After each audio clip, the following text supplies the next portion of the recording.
Speaking of babaliktad, naku mga kababayan, ito po ang dumating ngayon. Ha? Confirm.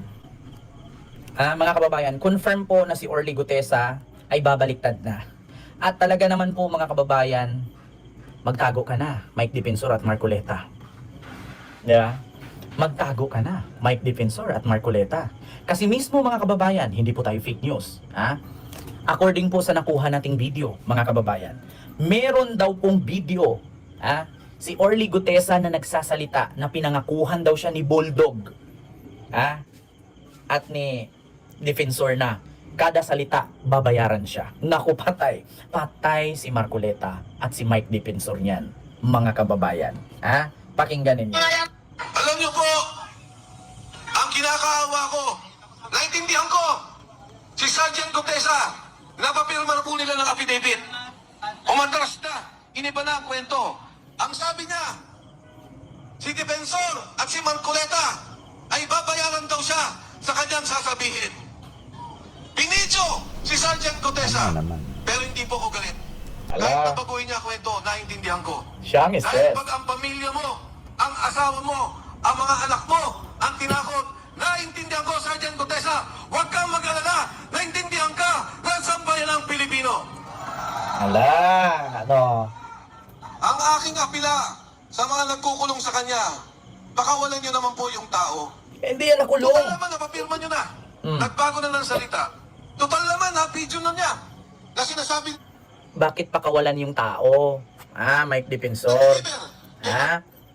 Bakit pakawalan yung tao? Para hulihin ninyo? Tutugisin ninyo? Papatayin ninyo para hindi makapagsalita? Tapos ngayon, hindi pa lumabas sa hearing? Hindi pa lumabas sa Senado? Inuunahan nyo na? Kasi bakit?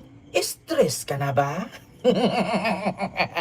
Ano? Ako daw stress? O baka si Marcoleta at si Mike Defensor ang na-stress? Bakit? Nakikiusap sa taong bayan, pinangunahan na, pinapirma daw ng affidavit si Orly Gutesa, at sinabi daw na bumaliktad na daw si Orly Gutesa. Bakit mo pinapangunahan, Mike Defensor? Bakit? Stress ka na ba? Stress na ba kayo ni Piloka? Naku, lalabas ang katotohanan. At nanawagan pa si Mike Defensor sa sambayan ng Pilipino at sa Marines na pakawalan daw si Gutesa. Kasi daw nakapirma naman daw, pag pinakawalan si Gutesa ngayon, hahantingin ninyo, tapos tutsugiin ninyo. Pag natsugi, wala na ang witness. Nako, di ba? Sabi ko nga sa inyo ang ginawa ninyo kay Laila de Lima, huwag niyong itulad sa administrasyon ni BBM. Administrasyon ni Digong mahilig mag-planting. Ang problema ngayon, bumalik sa inyo. aking apila sa mga nagkukulong sa kanya, pakawalan niyo naman po yung tao. Total naman, napapirma niyo na. Pag pakawalan, Nagbago na ng salita. papatay Total ninyo. naman, na-video na niya. Na sinasabi na na iba na ang kanyang salita. Kahit naman i-video niyo dyan, kailangan pa rin niya ng physical present doon para pumirma siya sa mga affidavit niya. Paano? Hindi pa siya umattend doon sa hearing sa Senado tapos nawala siya. Walang saysa yung video at yung affidavit niya.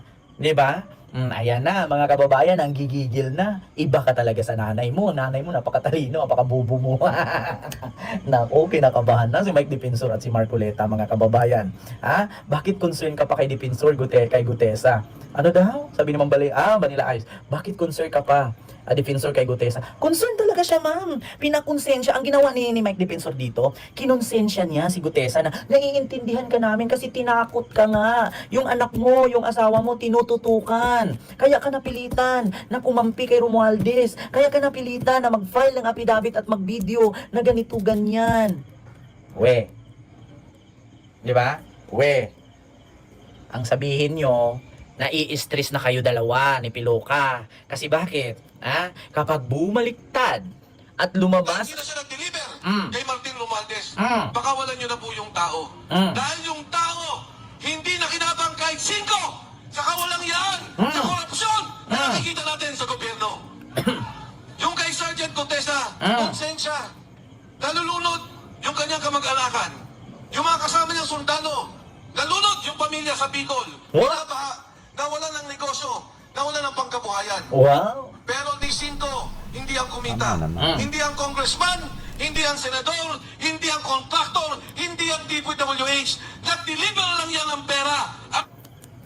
Hindi daw kumita ang senador, ang congressman at kontraktor. Putang ina mo, bilyon-bilyon na yung sasakyan ni Diskaya tapos sabihin mo hindi kumita.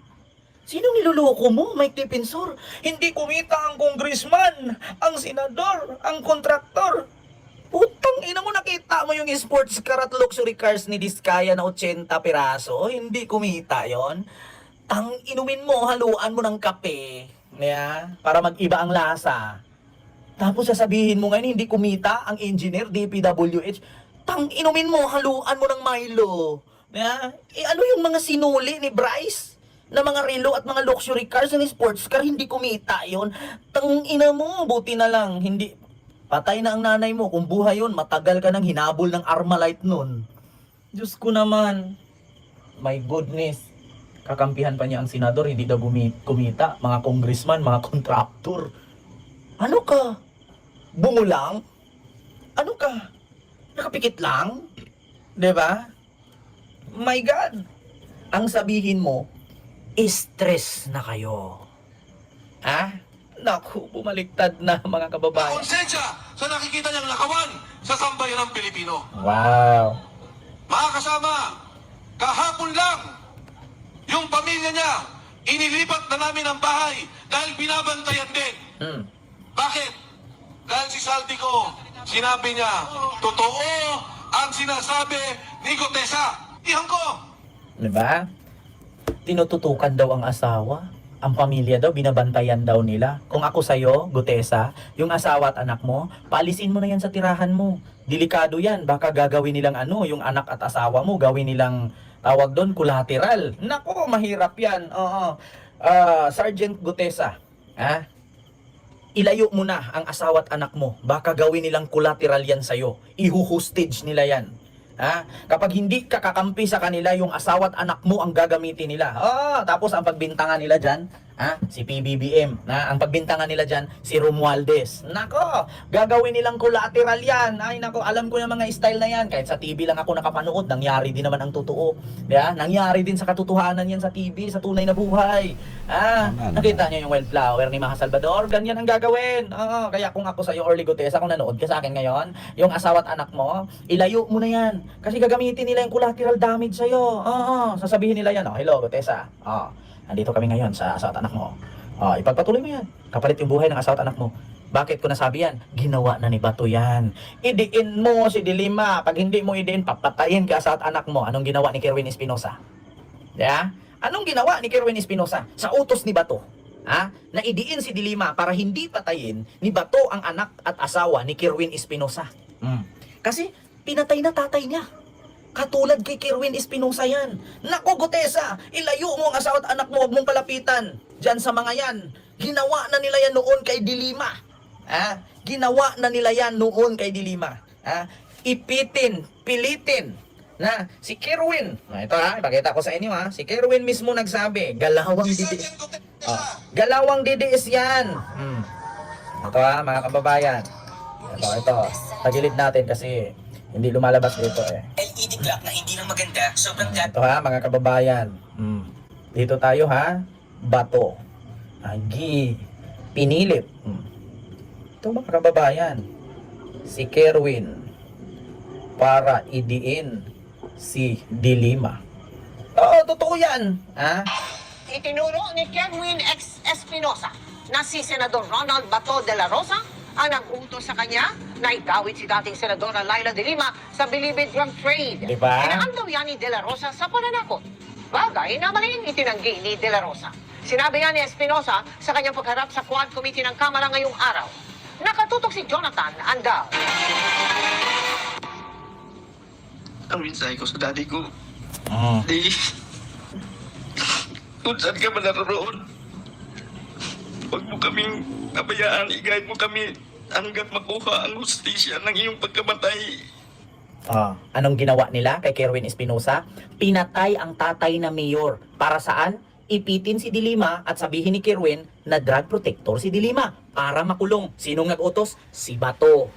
Pakinggan nyo! Emosyonal si Kerwin Espinosa habang binabalikan kung paano binaril ang amang si dating Albuera Mayor Ronaldo Espinosa na nanlaban umano habang sinisilbihan ng search warrant kahit nakakulong na sa Baybay City Provincial Jail. Paano mo sabihin ng laban na sa loob ka ng kulungan? Paano ka nagkaroon ng baril? Sa loob ng nasa loob ka ng rehas, imposible payagan ka ng mga pulis, bigyan ka ng baril sa loob, tapos sabihin, nanlaban? Ha? Sasabihin mo, nanlaban, nakakulong na? Paano nakakuha ng baril sa loob? Kaya nila pinatay, sinampula nila. Oh, pag hindi mo idiin si Dilima, papatayin ko tatay mo. Tak, tumba ang tatay. Tapos, ibalita, nanlaban. Oh, kaya ngayon si Kerwin napilitan, diniin si Dilima. Ah, kaya kung ginawa nila kay Kerwin yan, may possibility gawin nila yan sa pamilya ni Gutesa. Nga nadepensahan ng sarili sa korte kaugnay ng bintang na illegal drug possession para umano sa hustisya ng amang biktima raw ng EJK o extrajudicial killings, kaya tumistigo sa Quad Committee ng Kamara ang nakababatang Espinosa. Binawi niya rin ang pag-aamin noong drug lord siya at ang pagdawit pa kay dating Senadora Leila de Lima sa droga na iniutos lang umano ni dating PNP Chief at Mayor Senador Bato de la Rosa sa pamamagitan ng pananakot sa kanya pagkabalik mula abroad noong November 2016. Nako. Kailan lang nang ipawalang sala si de Lima ng iba't ibang korte sa lahat ng hinarap niyang kaso. So sabi naman ni Bato, Kerwin, para magkaintindihan tayo at para walang mangyari na masama sa iyo o sa pamilya mo o sa membro ng pamilya mo, sumunod ka na lang sa plano. Kita ninyo, mga DDS? Kita nyo yan? Gagawin nila kay Gutesa yan. Kaya kung ako kay Gutesa, habang maaga pa, ilayo mo na. Anong unang statement ni Gutesa? Ginawa ko lang to dahil ako ay natakot, dahil ako'y pinilit at ginipit, kaya gumawa ako ng peking affidavit. Dahil ako po'y tinatakot at hinaharas.